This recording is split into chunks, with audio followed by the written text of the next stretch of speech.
बीते 48 घंटों से दक्षिणी गाजा में इजरायली सेना का जबरदस्त मिलिट्री ऑपरेशन जारी है।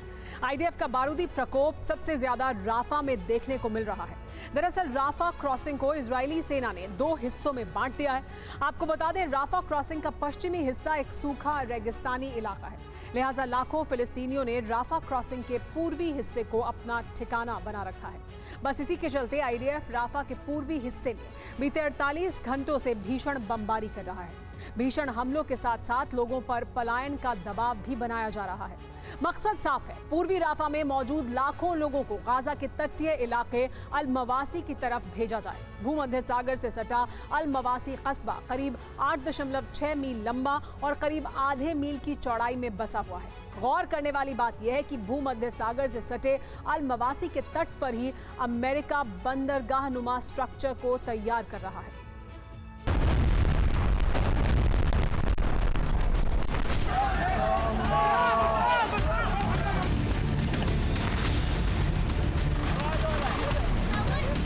आईडीएफ लगातार पूर्वी राफा में मौजूद लाखों फिलिस्तीनियों को अल मवासी कैंप की तरफ जाने का आदेश दे रही है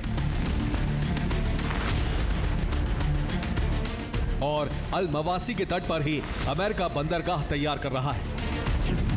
अब सवाल उठता है कि पूरे गाजा को छोड़ सिर्फ अल मवासी इलाके की तरफ ही अमेरिका पोर्ट क्यों तैयार कर रहा है।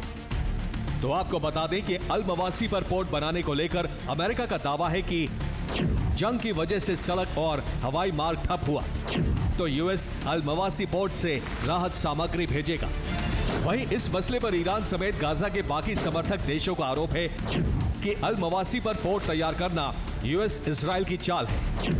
मकसद है गाजा पट्टी से फिलिस्तीनियों का विस्थापन कराना। मतलब ये कि पूर्वी राफा पर आईडीएफ बमबारी करेगा। अपनी जान बचाने के लिए लाखों फिलिस्तीनी अल मवासी कैंप में शरण लेंगे, लेकिन जैसे ही लाखों की भीड़ बढ़ेगी, अल मवासी पर बने पोर्ट के जरिए अमेरिका धीरे धीरे तमाम फिलिस्तीनियों को गाजा से हटा देगा। इतना ही नहीं, दावा तो यह भी किया जा रहा है कि जैसे ही अल मवासी से फिलिस्तीनियों का विस्थापन होगा, वैसे ही पूरे गाजा पर इजराइल का कब्जा हो जाएगा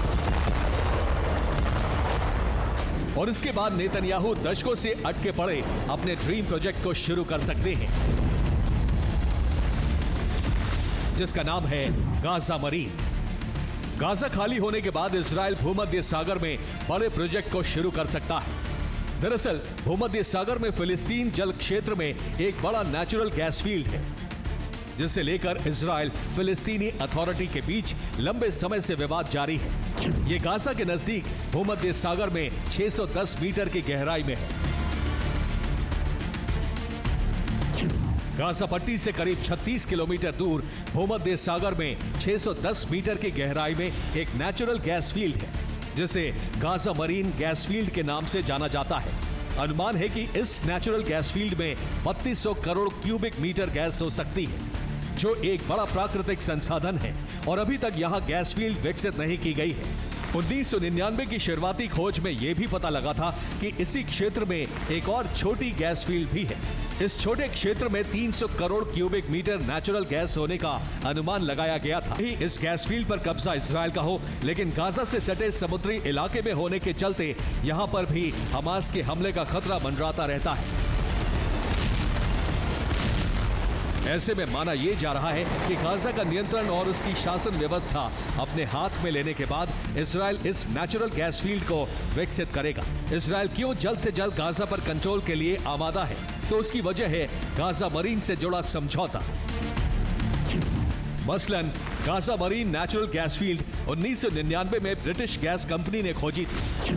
फिलिस्तीनी अथॉरिटी ने ब्रिटिश गैस कंपनी को गाजा मरीन विकसित करने के लिए 25 साल का लाइसेंस दे दिया था। इजराइल ने इस सौदे पर अमेरिका के सामने ऐतराज जताया।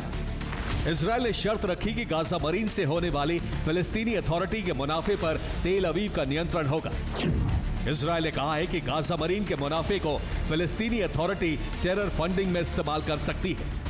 ऐसे में मुमकिन है कि साल 2024 में गाजा मरीन विकसित करने का लाइसेंस खत्म हो सकता है। बस यही वो वजह है जिसके चलते बीते 48 घंटों से गाजा में बारूदी तबाही मचाई जा रही है, ताकि जल्द से जल्द गाजा पर इजराइल का कब्जा हो।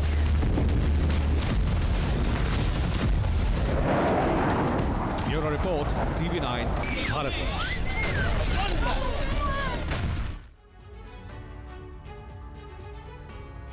और अब खबर यूक्रेन के युद्ध के मैदान से। युद्ध के मैदान में यूक्रेन ने काउंटर अटैक किया है। यूक्रेन का रूसी टैंक सेना पर ड्रोन हमला देखने को मिला। यूक्रेनी हमले में जला रूस का T-90 टैंक। रूसी टैंक के जलने का वीडियो भी सामने आया।